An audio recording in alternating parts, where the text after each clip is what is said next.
Bienvenidos, hermanos, a esta segunda parte de este maravilloso tema que estaremos siguiéndole la pista un poco. Pero antes, para poder comenzar, vamos a tener una oración. También quisiera pedir a las personas que están por el chat si escuchan bien el micro y si ven que no hace alguna de las cosas que hacía, porque ahora estoy intentando probar el micro que teníamos anteriormente. Vamos a orar. Padre nuestro, bendito Señor que está en el cielo, santo y glorificado sea su nombre, Señor.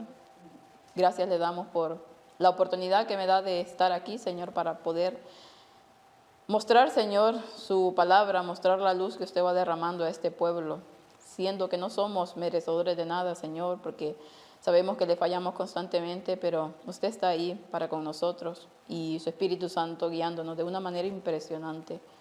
Quédese ahora con todas las personas que lo están necesitando. Ayúdenos para poder dar este tema de la mejor manera, Señor, y que sea su Espíritu Santo el que pueda guiar este culto en esta mañana.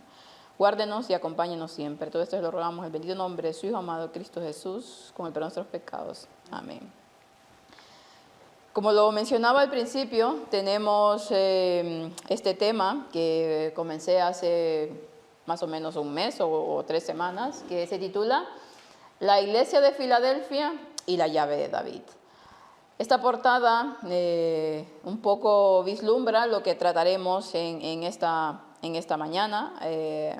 Haremos un poco recordatorio de lo que vimos el culto pasado, pero estaremos hablando de no precisamente de la llave de David aún. Estaremos tocando un poco la iglesia de Filadelfia, estaremos tocando en sí Filadelfia, la palabra, el significado histórico, y estaremos viendo y entrando a un capítulo que a lo mejor algunas personas sí que ya lo han visto, ya lo saben, que tiene que ver mucho con ese versículo de Apocalipsis 3, que habla de la iglesia de Filadelfia, pero es un versículo que no solamente vamos a ver ese versículo en Isaías 22, que es donde estaremos versando más que todo nuestro culto, sino que veremos todo el capítulo, porque veremos que tiene una profundidad y una enseñanza para nuestros días, una profecía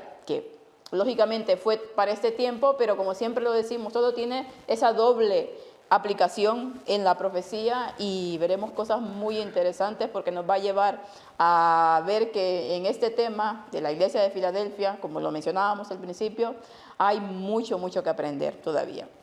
Vamos a iniciar recordando o haciendo una recapitulación de lo que vimos la vez pasada, que en el tema anterior vimos la parte histórica de la iglesia de Filadelfia y toda la interpretación profética de la puerta cerrada y abierta que da Elena White al respecto.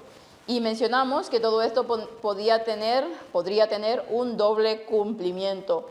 Vimos todo cómo Elena White hablaba de esa visión, ¿no?, de la puerta cerrada y de la puerta abierta, como lo ponía el contexto, ¿no?, que se aplicaba a ese momento cuando Jesús pasa de ese lugar santo al lugar santísimo, de que hay un pueblo que queda en tinieblas porque no quiso entender y comprender la verdad, y hay un pueblo que se levanta con él y entra a ese mensaje en ese momento, el mensaje del santuario. La iglesia adventista y todas las demás iglesias protestantes pues quedan a un lado por no querer entender lo que Dios les quería mostrar para ese momento. También mencionábamos que vimos lo que decía Elena White al respecto, y algo totalmente impresionante. También mencionábamos que todo esto puede tener un doble cumplimiento, y lo iremos viendo con la palabra de Dios y con el mismo espíritu de profecía, que es así. Y que, como siempre lo decimos, todo lo que fue escrito anteriormente es para nosotros hoy en día. Y por eso vamos a ir ya directamente al tema, y vamos a estar viendo Apocalipsis 3:7, que nos dice: escribe al ángel de la iglesia en Filadelfia. Ya lo vimos la vez pasada, pero lo volvemos a recordar. Esto dice el santo, el verdadero, el que tiene la llave de David, el que abre y ninguno cierra, y cierra y ninguno abre.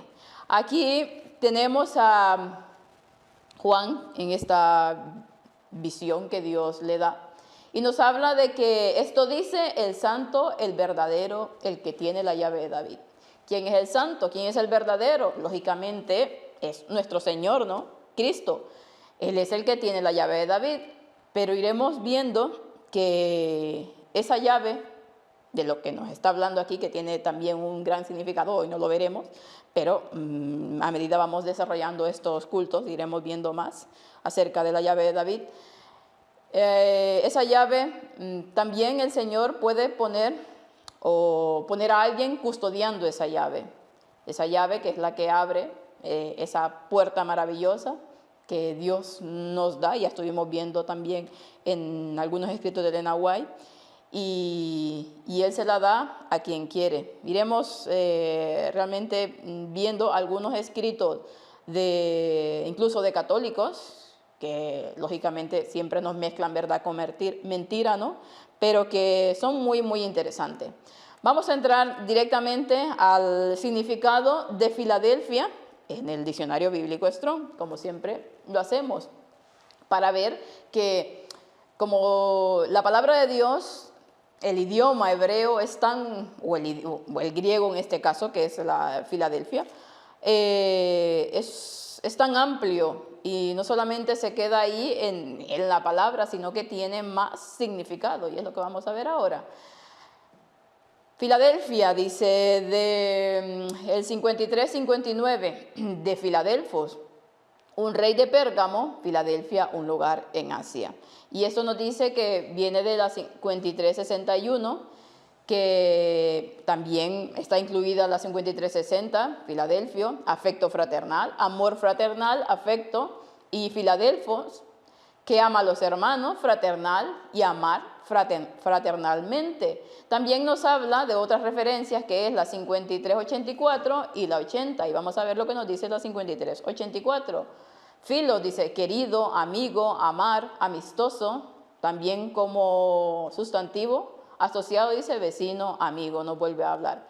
También tenemos la G80, o la referencia 80 que nos hablaba en esta parte de aquí, en la 53-61, y nos habla de Adelfos, dice, de G1 como partícula de conexión, Delfus, vientre, hermano, literalmente o figurativamente, cercano o remoto, muy parecido a H1, hermanos. Y esto nos lleva a G1 y a H1, vamos a ir viendo, ya luego intentaremos explicar un poco esto.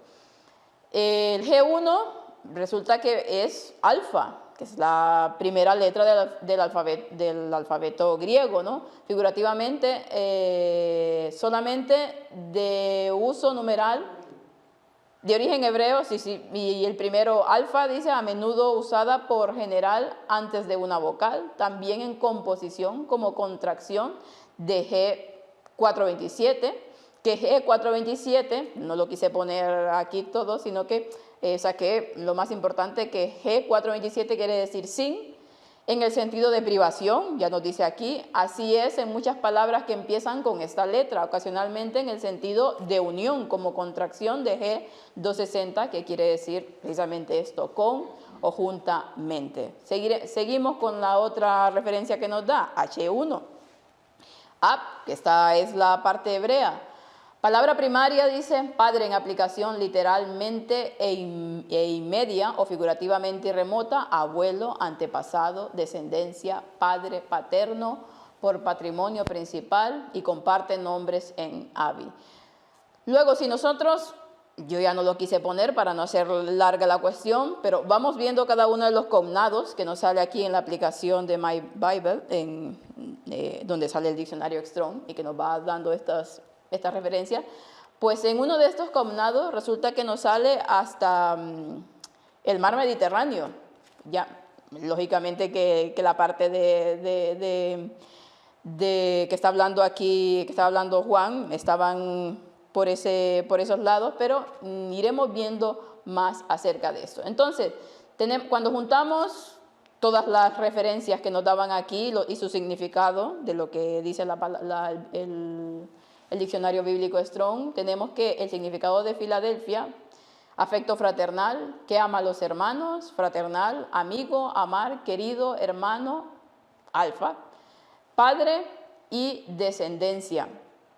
Toda la palabra en sí de Filadelfia tiene toda esta riqueza en su significado y nos destaca mucho ese afecto fraternal, ese amor de hermanos. Por lo tanto, la iglesia de Filadelfia, como ya lo hemos visto en las interpretaciones que hay acerca de esta iglesia, era una iglesia que destacaba mucho eso, el amor, la unión. Por eso es que Cristo no le da ninguna reprimencia a esta iglesia, porque había mucho amor, había una hermandad de verdad, había ese afecto que vemos que tenía uno de los significados que hablaba del vientre, como hermanos realmente, a eso se está refiriendo. Y además de eso, habla de padre y habla de descendencia, porque ese significado, eso que tenía la iglesia de Filadelfia,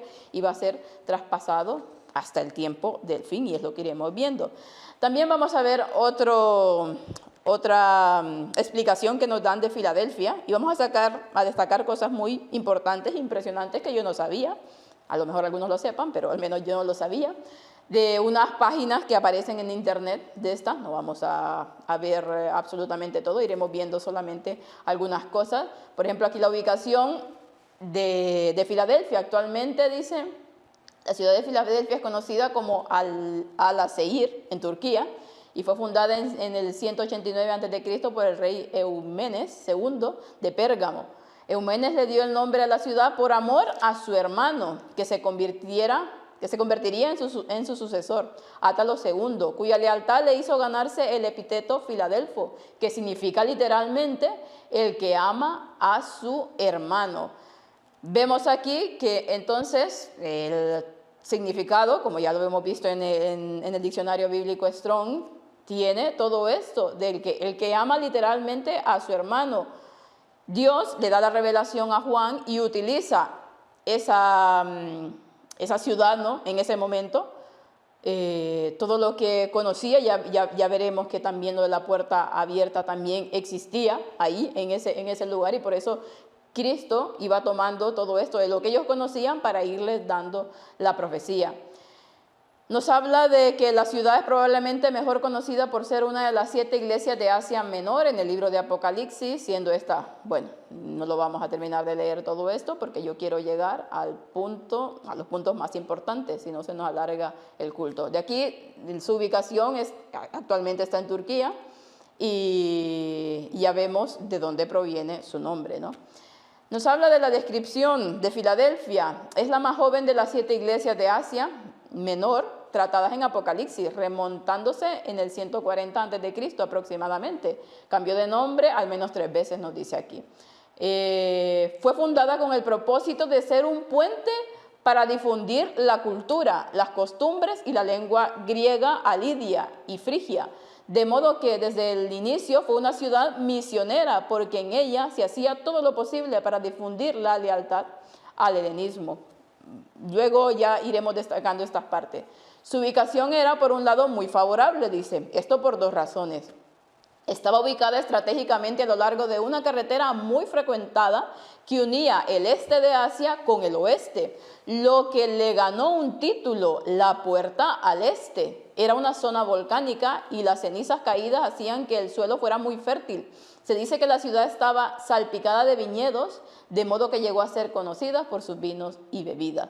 Por otro lado, dice, la ubicación también le desfavorecía, pues al ser una zona volcánica, era también una zona sísmica. Y de hecho se dice que un terremoto la destruyó en el 17 después de Cristo. Y esto hizo que muchos ciudadanos, por miedo a que se repitieran los temblores, preferirían vivir fuera de la ciudad. Qué interesante lo que nos va diciendo aquí en la descripción. Nos habla de que fue fundada con el propósito de ser un puente para difundir la cultura. Entonces, no es de extrañar que, volvemos a repetir, que Cristo la utilizara, esta ciudad, para transmitirnos también enseñanzas, para transmitirnos el qué, para nosotros, los que hemos alcanzado y ya lo veremos el versículo, que hemos alcanzado los fines de los siglos, porque todas las enseñanzas, todo lo que está en la palabra de Dios, especialmente fue escrito para aquellos que han alcanzado los fines de los siglos. También nos habla de que estaba estratégicamente bien puesta, porque unía el este de Asia con el oeste, y lo que le ganó el título de la puerta al este. Curioso, ¿no? Cuando nosotros hemos estado viendo a través de este ministerio el este, la importancia que tiene todo esto, y que justamente esta ciudad, y que Jesús la utilizara con esa referencia para esa iglesia que tendría ese carácter, ¿no? del pueblo del tiempo del fin, esté titulada como la puerta del este. Una puerta hay en esa iglesia, y por eso ya se va refiriendo luego. También tenía, dice, era una zona muy volcánica, y al ser volcánica, pues ahí vemos una fotografía, pues era una zona muy fértil, tenía una belleza, ¿no? Pero era muy inestable, lo que hacía que la gente tuviera miedo de estar ahí. Iremos viendo más. En la religión, dice, era politeísta, aunque Dionisio era su deidad principal. La principal oposición a la iglesia venía de parte de unos judíos. Ahí, al parecer, esta oposición, además de violenta, también era burlona, pues hacían alarde de ser el pueblo de Dios, de ser los amados por Dios, y de esto hablaremos. Bueno, esto es lo que nos dice aquí el autor.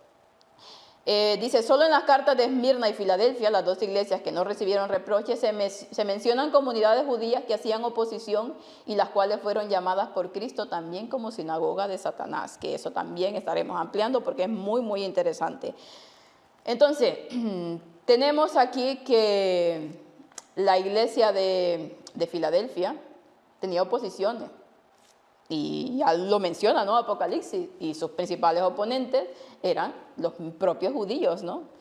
Y aparte de que dice que eran violentos, su oposición era violenta, también era burlona. No nos recuerda a nosotros cuando los principales oponentes del último pueblo de Dios, del ministerio del cuarto ángel, quiénes son sus opositores y cómo es su oposición. Ya iremos viendo más. También vamos a leer algunas cosas interesantes del Nuevo Diccionario Bíblico Certeza, que también nos habla de la iglesia de Filadelfia. No lo vamos a leer todo, pero vamos a destacar algunas cosas de aquí. Nos habla de que como la ciudad se encuentra cerca de la puerta abierta que da hacia una región de la que se obtiene su riqueza, así la iglesia recibe una puerta abierta hacia oportunidades que tienen que aprovechar. Ya vemos nuevamente aquí Filadelfia como ciudad también tenía una puerta abierta. O sea, cuando Apocalipsis nos describe a esa iglesia, ¿no? de Filadelfia, y va hablando de esa puerta abierta, lo va tomando de lo que había en ese momento en esa ciudad, y luego es aplicado lógicamente a modo de profecía. Pero es interesante que tenía esa puerta abierta, o sea que en la ciudad existía ese término, y hablamos de la puerta al este también. Entonces destacamos de aquí varios puntos. Nos habla que Filadelfia, el que ama a su hermano, nos habla que era un puente de difusión. Por lo tanto, esta iglesia del tiempo del fin, o sea, la iglesia de Filadelfia, ¿no? Será un puente de difusión, tendrá esa característica, ¿no? Será de aquí que saldría el mensaje. Dominaban puerta del este, una puerta para poder conocer, y una puerta para poder preparar un pueblo para su segunda venida. Era muy misionera, por lo tanto es una iglesia, ya nos lo explica Apocalipsis, que era su principal característica. Uno era la lealtad, el amor que tenían hacia sus hermanos, y otra que era muy misionera. Por lo tanto, todos aquellos que quieran pertenecer a esta iglesia, pues tendrán que tener esta característica. Y la principal oposición que tenían eran de los propios judíos. ¿Cuál es la principal oposición que tiene la última iglesia de Dios, o el último pueblo de Dios, ese pueblo, ese remanente? Pues de los propios hermanos también. Y como mencionaba el versículo, 1 Corintios 10:11 nos dice que y estas cosas les acontecieron como ejemplo, y están escritas para amonestarnos a nosotros, a quienes han alcanzado los fines de los siglos. Así que, hermanos, no es ningún invento mío. no es ningún invento de este ministerio. Es que todas las cosas que están escritas aquí en la palabra de Dios, por que ya hayan pasado ciertos acontecimientos, entendemos que también se aplican a nuestros días.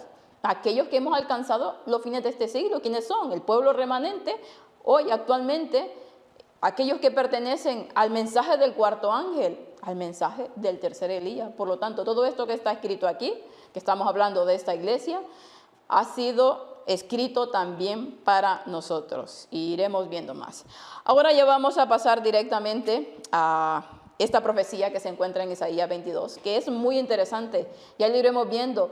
Vamos a leerla toda y vamos a destacar varias cosas con lo que sería el comentario bíblico adventista, para que nosotros vayamos poniéndonos en situación y vayamos viendo cómo se aplica totalmente a lo que hoy en día y a lo que se ha estado viviendo con este ministerio y con la iglesia adventista y con el tercer Elías, porque veremos que todo nos lleva ahí, a ese punto.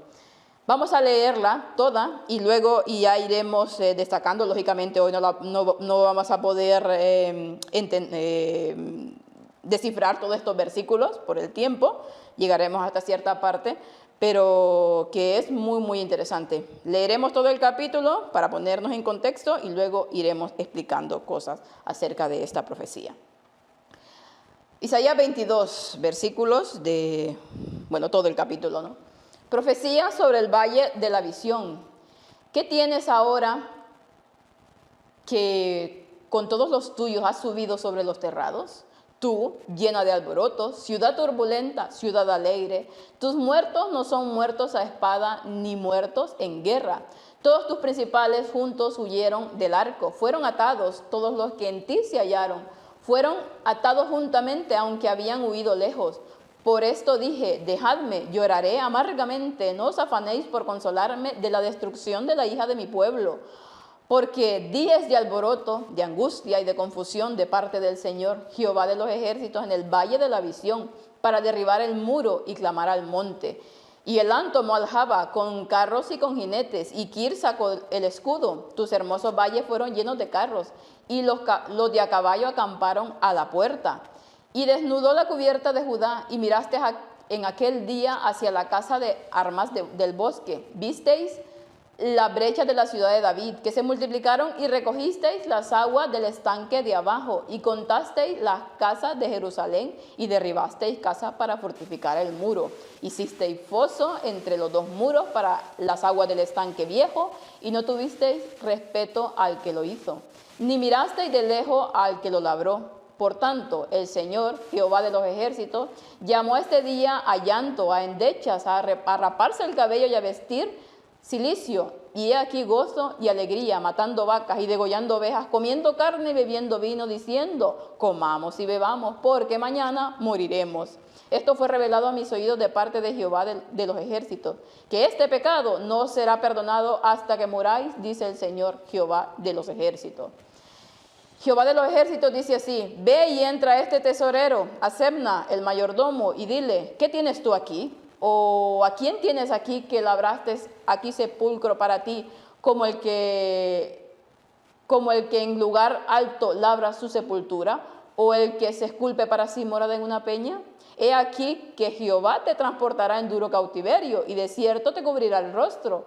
Te echará a rodar con ímpetu como a bola por tierra extensa. Allá morirás y allá estarán los carros de tu gloria, oh vergüenza de la casa de tu Señor. Y te arrojaré de tu lugar y de tu puesto te empujaré. En aquel día llamaré a mi siervo Eliaquín, hijo de Hilcías, y lo vestiré de tus vestiduras, y lo ceñiré de tu talabarte, y entregaré en sus manos tu potestad. Y será padre al morador de Jerusalén y a la casa de Jehová. Y pondré la llave de la casa de David sobre su hombro, y abrirá y nadie cerrará, cerrará y nadie abrirá. Y lo hincaré como clavo en lugar firme, y será por asiento de honra a la casa de su padre.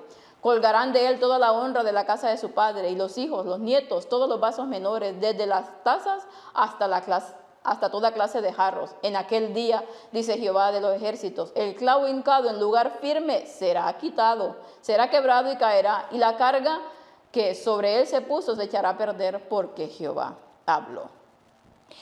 Vale, sé que algunos, a lo mejor no todos, se han quedado con cosas de este capítulo porque resulta que son cosas conocidas y que hemos ido hablando a través de tantos años en este ministerio. Hay cosas muy, muy interesantes y que nuevamente nos hacen ver cómo toda la Biblia está interconectada, ¿no? Y toda la Biblia nos lleva principalmente y lógicamente a Cristo, pero que cada uno de los temas están tan conectados y tienen una riqueza impresionante. ¿Por qué traigo este capítulo, Isaías 22? Porque resulta que en el versículo 22, precisamente Isaías 22, 22, ya llama o dice que iba a quitar a cierto tesorero infiel, mayordomo infiel, perdón, y va a poner a otro porque había hecho las cosas mal, ¿no? De ahí vamos deduciendo cosas. Y le habla de que lo pondrá, y pondré la llave de la casa de David, que es lo mismo que nos menciona Apocalipsis 3:7, ¿no? Esa llave de David que nos habla de la iglesia de Filadelfia. Y utiliza aquí las mismas frases: abrirá y nadie cerrará, y cerrará y nadie abrirá. Cuando nosotros vamos viendo, vemos que se refiere a esa misma llave. Está hablando de lo que habla en Apocalipsis 3:7 y lo que habla aquí. De hecho, ya en la primera parte, que fue de donde a mí se me encendieron un poco las alarmas, de un escrito de unas predicaciones que hacía Bor, porque él mencionaba que estaba relacionado ambos estos versículos, ¿no? Y él iba dando una interpretación, pero que era correcta, pero aún había más cosas. Entonces, vamos a entrar a lo que quiere decir esta profecía, y para ello vamos a utilizar el comentario bíblico adventista. Nos habla aquí de que, bueno, en esta Biblia tengo es otra versión, pero más o menos dice lo mismo: carga del valle de la visión. ¿Qué sería el valle de la visión? Aquí nos habla, en el comentario bíblico dice: el valle de la visión, Jerusalén es el valle de la visión, tal y como se desprende claramente del mensaje del mismo, ya lo vemos más abajo, ¿no? Y aquí nos habla de los versículos 4 y el 8 al 10. Entonces, en este caso, el valle de la visión, sobre quién está profetizando Isaías aquí, es sobre la propia Jerusalén. Y vemos que esto que aparece en este capítulo se cumplió en su momento, pero como la profecía tiene más de un cumplimiento, y como ya lo dijimos al principio, está escrita para quienes han alcanzado los fines de los siglos, ¿quién sería Jerusalén? ¿A quién representa Jerusalén espiritualmente en la Biblia? Al pueblo de Dios, ¿no? A aquel que se dice pueblo de Dios. En este caso, ¿quién desde 1844 se considera como el pueblo de Dios? Pues la propia iglesia adventista, ¿no? Por lo tanto, aquí está hablando de ello también. Y le dice: ¿qué tienes ahora que toda tú te has subido sobre los terrados? La frase "¿qué tienes ahora?" dice literalmente: ¿qué a ti pues? Lo cual significa ¿qué sucede que actúa de esta manera? Y iremos viendo el por qué le va diciendo estas cosas. Sobre los terrados, ¿qué significa? Se usaba, dice, los techos planos de las casas de Palestina para diversas actividades, entre ellas el ¿qué? La adoración a los dioses paganos y las fiestas y banquetes. Y ahí tenemos la referencia de algunos versículos. Por lo tanto, le está diciendo: ¿qué sucede que actúas de esta manera sobre los terrados? ¿Qué sucede que estás en apostasía, ¿no? Estás adorando a dioses paganos, estás en fiesta, en completa concupiscencia, estás actuando de una manera mal, y por eso ya luego profetiza todo lo demás, ¿no? Entonces, por lo tanto, está hablando de aquí que está actuando de una manera incongruente, de una manera que no debería de actuar, y que está en apostasía. Si nosotros vemos, y lo que hemos estado viendo, de que la iglesia adventista, el que se dice pueblo de Dios, ha estado y sigue estando en completa apostasía. Entonces, por lo tanto, este versículo se aplica hoy en día a la iglesia y a la apostasía que hay en medio de la iglesia. Nos habla en la parte 2, tú llena de alborotos. Alborotos habla aquí de ruido, de gritos. Y nos habla de tus muertos, dice, no son muertos a espada ni muertos en guerra. ¿Qué significa con que no son muertos a espada? Nos lo explica aquí. Mientras la campiña de Judá, dice, estaba siendo devastada por los ejércitos asirios y morían multitudes, resulta que los habitantes de Jerusalén no arriesgaban la vida en el campo de batalla ayudando a sus compatriotas. Estaban ocupados en una extraña y desenfrenada búsqueda de placeres. Era pecado que procedieran así cuando tantos de sus hermanos estaban perdiendo la vida y las propiedades. Y sobre todo porque Dios había proclamado luto. Vamos viendo cómo todo nos lleva a esto mismo, a lo que estamos hablando. Nos habla aquí de que mientras estaba pasando esto, mientras los ejércitos asirios estaban atacando y morían multitudes, ¿qué hacían los habitantes de Jerusalén? ¿Qué hacía el pueblo de Dios, no? En ese momento estaban ocupados en una búsqueda de placer, estaban ocupados haciendo todo menos lo que tenían que estar haciendo. Mientras que había sus hermanos, había aquellos mismos de ellos que estaban muriendo en el campo de la batalla y a ellos no les importaba, una indiferencia total. Lo mismo que pasa hoy en día en el pueblo de Dios, una indiferencia total cuando muchas almas, cuando muchas personas están perdiéndose. Y no hablo de solamente de perder la vida, esta vida, sino que la más importante, que es la vida eterna.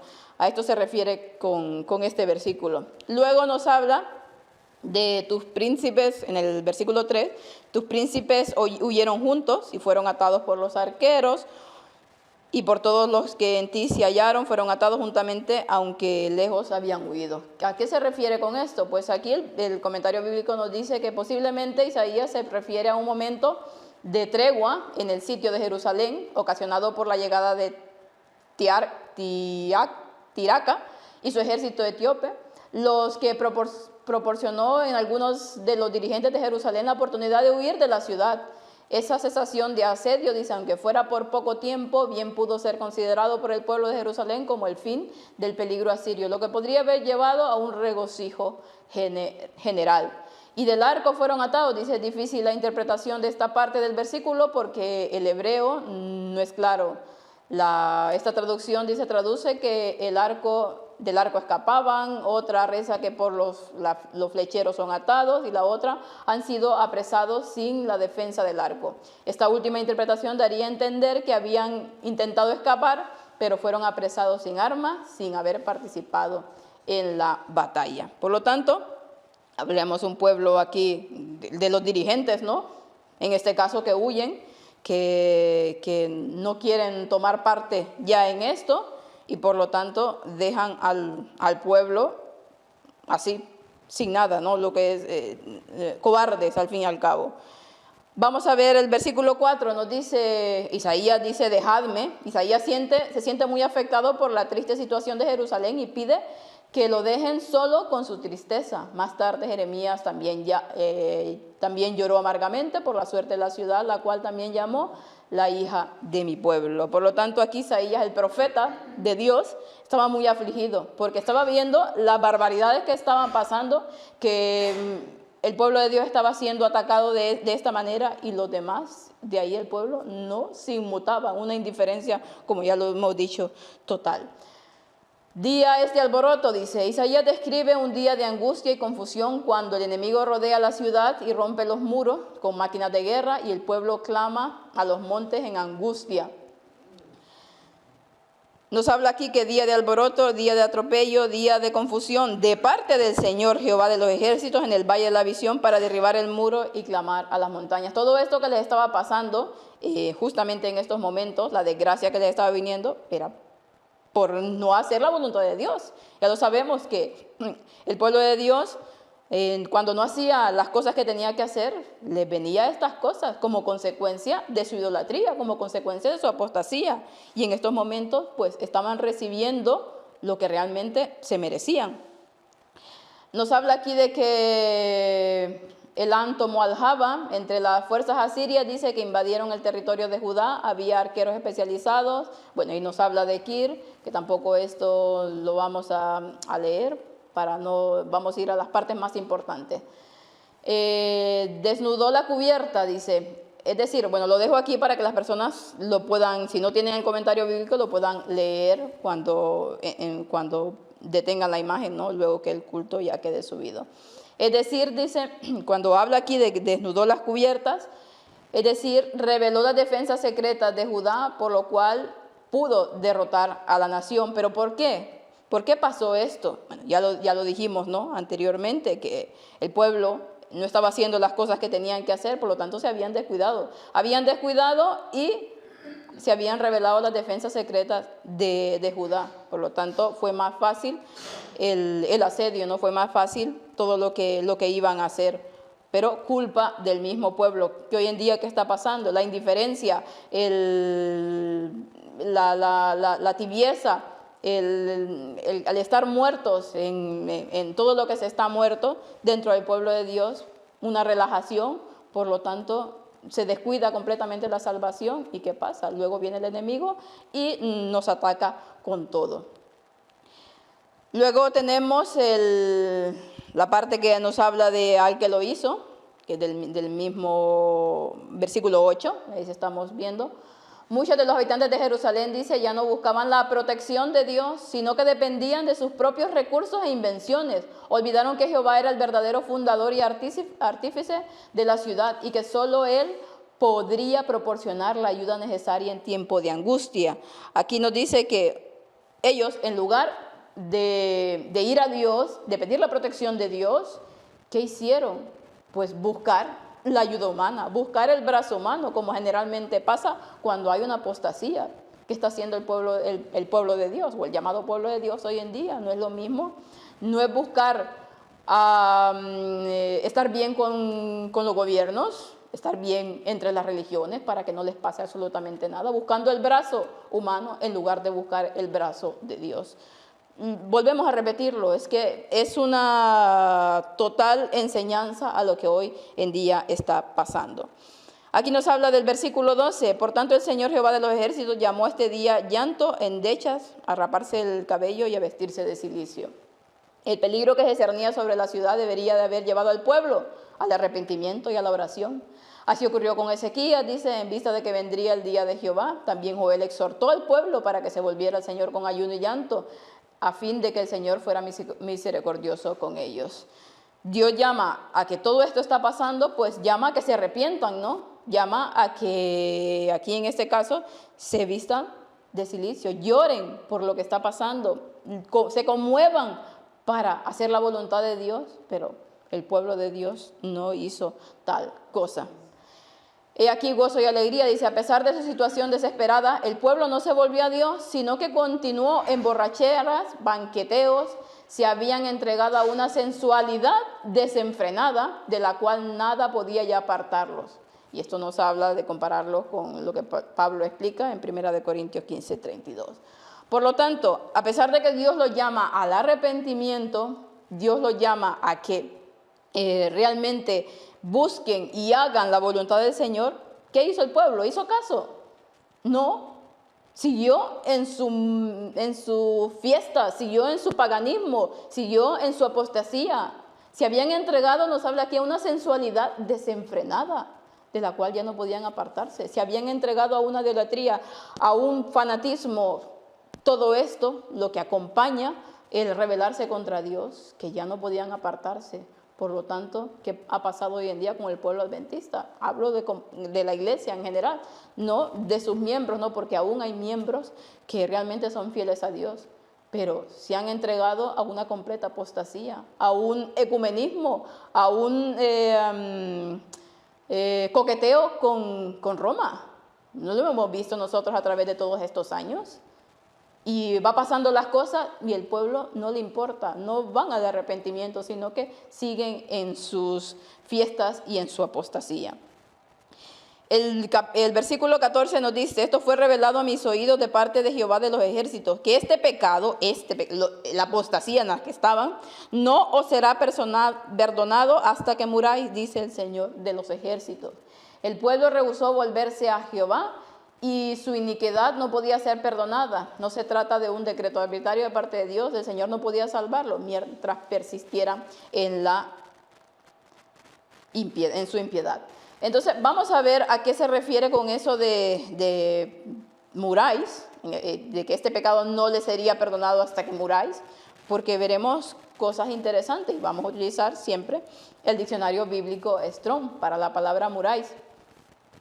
Nos habla aquí de que 5704 y 4191 nos habla que es ad, propiamente lo mismo que 5703, usado como preposición, adverbio, conjugación.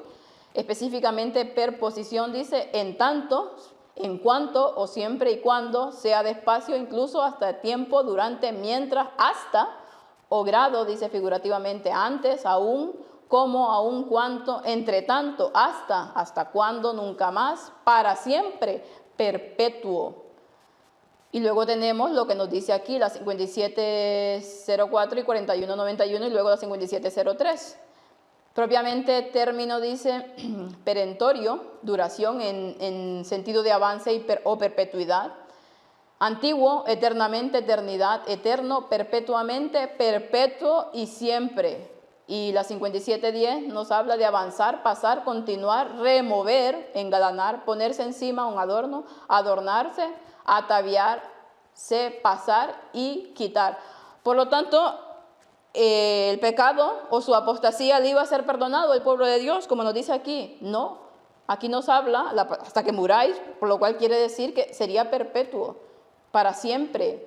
Hasta, dice, antiguo, eternamente, hasta que pasara o hasta que se pasara, ya lo iremos viendo con Sebna aquí, completamente de dueño o de dirigencia, vamos a ponerlo así. Por lo tanto, ese pecado no iba a ser perdonado en sí a esa dirigencia, a esa iglesia como tal que había caído en la apostasía. Vamos a ir ya directamente a lo que sería, cuando habla aquí de Sebna, que hasta donde vamos a llegar hoy, el día de hoy, hasta Sebna, y ver lo que nos habla la palabra de Dios acerca de esto. Sebna es,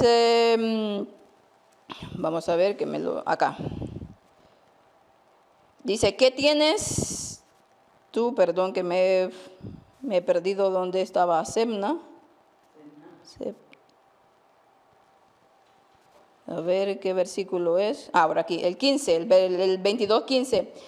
Jehová de los ejércitos dice así: ve y entra a este tesorero, a Sebna, el mayordomo, y dile. O sea que este era un tesorero, pero luego nos dice que era un mayordomo. ¿Y cuál era el papel de los mayordomos o a qué se refiere? Ya vamos a ver lo que nos dice aquí en este diccionario. Dice, oficial del rey Ezequías. En un tiempo era el mayordomo sobre la casa, probablemente la de Ezequías. Una posición influyente. Sin embargo, Jehová mandó a Isaías que denunciase a Sebna, profetizando que se le empujaría de su posición, al parecer debido al orgullo y el deseo de gloria que había mostrado al edificarse al sepulcro llamativo. Además, su traje, talar, su banda, su dominio, junto con las llaves de la casa de David, se dieron a Eliaquín, el siervo de Dios. Entonces tenemos aquí a este mayordomo, a este que estaba sobre la casa del reino, en este caso Ezequías. Tenía una posición muy influyente. De hecho, es el que estaba sobre la casa, es el que administraba. Mayordomo se encargaba de eso, de administrar todas las pertenencias del rey y de una cosa, de la llave de la casa de David. Por lo tanto, aquí tenemos a un dirigente. Y hoy en día, ¿a quién vendría a equivaler este? ¿No será esa misma dirigencia de la iglesia adventista? Y que también, como dice aquí, Dios lo iba a empujar de su posición debido a su orgullo y el deseo de gloria. Ya iremos viendo más cosas con este. En los días del profeta Isaías gobernaba el rey Ezequías, quien tenía un cortesano llamado Sebna que actuaba como mayordomo, una especie de jefe personal que se encargaba de controlar la entrada del palacio real. He aquí por lo cual habla de la puerta, ¿no? una posición que comportaba la autoridad más elevada del rey, en el reino. Este hombre había actuado en forma impropia a su cargo, buscando su propio beneficio personal. Como consecuencia, el profeta le anuncia que sería transportado por Dios en duro cautiverio y que sería reemplazado en su puesto por un hombre justo y honrado llamado Eliakim. Es acerca de él que Dios dice que pondré la llave de la casa de David sobre su hombro y abrirá y nadie cerrará y nadie abrirá. Cuando leemos el pasaje de Isaías nos damos cuenta de que el pecado de Semna había sido su autosuficiencia y la pomposa importancia que se daba a sí mismo. Por ejemplo, había esculpido una tumba para él en un lugar alto con la intención de perpetuar su nombre. También se había hecho de carros para su gloria, pero ninguna de estas cosas iban a aportar seguridad ni impedirían que fuese llevado en cautiverio. Este juicio de Dios vino sobre él porque su comportamiento era inapropiado en un miembro tan importante de la casa de David. Por eso es llamado vergüenza de la casa de tu Señor. Su pecado consistió fundamentalmente en aprovecharse de los beneficios de su cargo, que su cargo le otorgaban, para promover su propia persona, intentando dejar huella perdurable de sí mismo en la historia. Por lo tanto, era un hombre al que le gustaba hacer ostentación de sí mismo y que se sentía confiado frente al futuro. Pero Dios cambió todos los planes y le destituyó del puesto, colocando en su lugar a Eliakim. Por lo tanto, tenemos aquí a este siervo infiel, podríamos poner, que ya nos habla aquí, estaba dirigiendo, o era el mayordomo, era el que llevaba las pertenencias del rey, tenía una autoridad, por lo tanto, tenía una mayor responsabilidad, ¿no? ¿Y qué pasaba con él? Pues que se torció. Como todos, si Dios lo había puesto ahí, era porque realmente en su momento pues hacía las cosas bien, pero llega un momento en que la cosa se tuerce y él se enorgullece y empieza a edificar un sepulcro, y ya lo iremos viendo más en las otras diapositivas que vienen, y decide pues vanagloriarse. El pueblo de Dios estaba pasando por todo lo que nos está mencionando aquí el capítulo, porque era días de angustia por lo que estaba sucediendo, mas sin embargo a él no le importaba. Él hacía todo, ¿para qué? Para buscar su propia seguridad. Lo que le importaba era él y nada más. Cuando nos habla del sepulcro, aquí, nos dice el comentario bíblico adventista, Isaías estaba indignado por la arrogancia de Semna. Parece que hacía poco había subido al poder, se había enriquecido y aún no tenía una tumba familiar donde enterrar a sus antepasados. Por lo tanto, decidió construir una tumba nueva y elegante para que lo honraran en su importante cargo y para asegurarse un lugar en el recuerdo de las generaciones futuras. En vez de dedicar sus esfuerzos para salvar a la nación en ese tiempo de peligro, le era más importante promover sus intereses. ¿No nos recuerda a algo esto? En los alrededores de Jerusalén, dice, son comunes las tumbas labradas en la roca, similares a la que Semna estaba haciendo construir para él.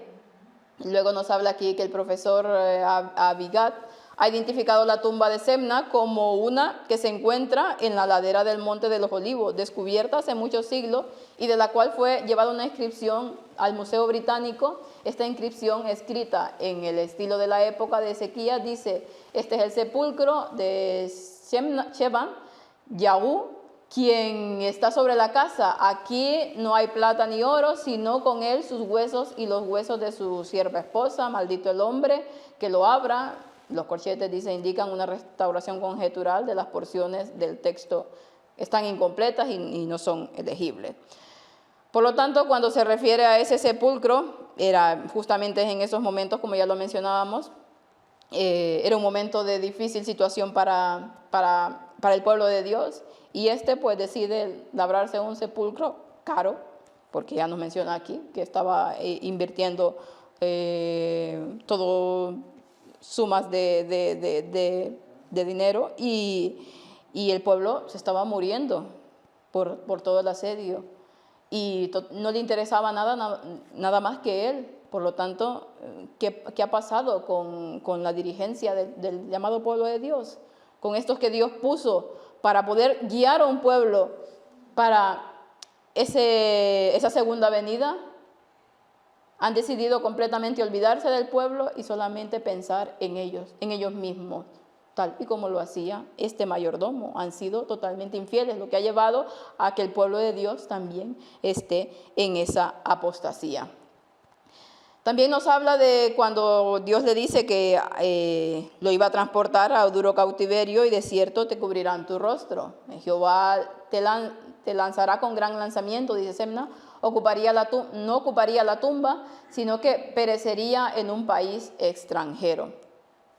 Te echará a rodar, dice Isaías, describe en forma más gráfica el fin de Semna. Nos habla aquí de carros, la debilidad de Semna era su orgullo manifiesto. Había adquirido una espléndida carroza que sin embargo habría de acompañarlo al cautiverio. Y luego le dice en el versículo 19, te arrojaré de tu lugar y de tu puesto te empujaré. El Señor quitaría a Semna de su honroso cargo cuando vinieron los mensajeros de Sennacherib a Jerusalén.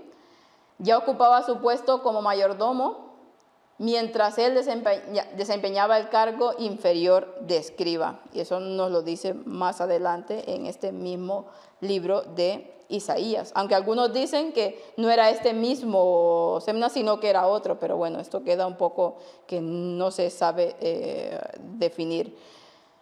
Por lo tanto, ¿qué iba a pasar con este mayordomo infiel? Iba a ser quitado de su sitio, iba a ser quitado de su lugar, y en su lugar el Señor iba a poner a otro líder, por así decirlo, a otro dirigente, que es el que iba a llevar al pueblo, y es el que iba a estar sobre la casa de David, iba a ser el mayordomo, el administrador ahora de la casa de David, y es el que iba a tener esa llave de David, que es lo que nos habla aquí. Y ya iremos viendo, porque es impresionante cuando te pones a desglosar cada versículo y empiezas a estudiar y empiezas a ver lo que va diciendo la palabra de Dios en otros versículos, cómo el Señor nos da una luz impresionante sobre temas que parecían que no tenían nada que ver con nuestro tiempo, con lo que estamos viviendo, pero que veremos que tienen todo que ver. Aquí hemos visto que este capítulo, Isaías 22, que nos va hablando de una apostasía, nos va hablando de un pueblo indiferente, muerto en sus delitos, un pueblo que solamente piensa en sí mismo, y no solamente esto, un dirigente o un mayordomo, que nos está poniendo aquí, que también hace lo mismo. Por lo tanto, tal es la dirigencia, pues tal será el pueblo, ¿no? Hablando simbólicamente a lo que se refiere este capítulo. Semna iba a ser quitado y en su lugar iba a haber otro, que es Eliakim. Ya solo con el nombre de Eliakim, que ya veremos que lógicamente también se refiere a Cristo, pero como ya hemos visto, Cristo y ese tercer Elías están totalmente relacionados. Eliakim, Elías, ¿no? También ya veremos que al final lleva a todo esto. Y todo lo que va hablando de él, ¿a qué se refiere con la llave de David? ¿Qué es lo que abría esa llave? ¿O qué es lo que abría en esa llave? Pues es lo que intentaremos ver en la próxima parte de este culto tan maravilloso, que me ha sorprendido mucho, porque yo tenía ya tiempos que quería hacer un culto acerca de la iglesia de Filadelfia, porque leyendo escritos de Elena White vas viendo cosas, pero no tenía idea de la profundidad que tenía esta iglesia y de hacia dónde llevaría todo lo que conlleva realmente, todo lo que hemos estado viendo, que el Señor ha quitado a una dirigencia y en su lugar ha puesto otra. ¿Cuándo pasó eso? Nosotros ya en cultos de Javi hemos estado viendo ese 11 de septiembre, ese 2001, ahí pasó algo. Ahí pasó algo parecido a lo que pasó cuando Cristo pasa, bueno, al menos de esa visión de la puerta cerrada, la puerta abierta, pasa de ese lugar santo al lugar santísimo. Y volveremos a ver esa explicación que nos da Elena White acerca de esa profecía, y la aplicaremos a nuestros días. Y lógicamente con todo lo que iremos deduciendo de la Biblia, iremos hablando, veremos que es increíble cómo la palabra de Dios, realmente, cómo todo lo escrito aquí es para nosotros, es sobre todo para aquellos que han alcanzado los fines de los siglos. Espero que hayan podido entender este culto. He intentado explicar lo mejor que puedo. A lo mejor me he dejado alguna cosa. Y si ven alguna cosa que yo no he visto, pues pueden escribirme y me pueden decir que lógicamente hay cosas que se nos escapan, pero que en la medida que podamos, si realmente está de acuerdo con la Biblia, pues ya iremos mostrando. Así que Dios nos ayude, hermanos, porque vivimos en tiempos difíciles, tal y como lo dice aquí Isaías 22. Estamos viviendo en días de angustia realmente, y lo estamos viendo a nuestro alrededor. Vemos que todo realmente está pendiendo de un hilo que en cualquier momento se rompe, que lógicamente Dios está al control, claro que sí, y no va a permitir nada que afecte al pueblo de Dios, pero que son días que estamos, como dice aquí Isaías 22, tenemos que estar vestidos de cilicio, arrodillados, buscando al Señor con un arrepentimiento genuino, sincero, verdadero. Las luchas que hay aquí en la mente, las luchas que cada día a medida nos acercamos al tiempo del fin, están aquí, son cada vez más crueles, porque el enemigo anda como león rugiente buscando a quien devorar. Por lo tanto, nosotros necesitamos poner todo de nuestra parte, claro, en la medida de nuestras posibilidades.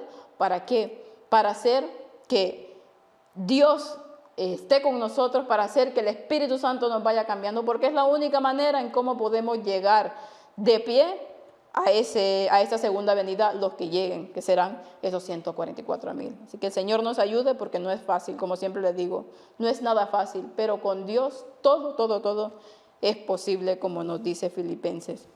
Así que vamos a terminar nuestro culto de hoy con una oración. Bendito Padre que está en el cielo, santo, glorificado sea su nombre, Señor.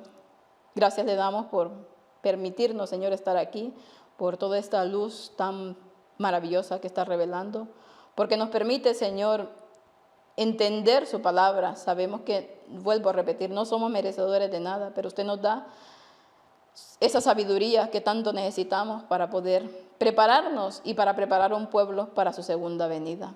Ayúdenos, Señor, a que cada día pongamos todo de nuestra parte, a que cada día, Señor, hagamos los preparativos necesarios para poder dar este mensaje, para que otras personas, Señor, que están muriendo en delitos, en pecado, puedan, Señor, conocerla y puedan poder engrosar las filas de su pueblo. Quédese con todos y acompáñenos. Todo esto lo rogamos en el bendito nombre de su Hijo amado, Cristo Jesús, con el perdón de nuestros pecados. Amén.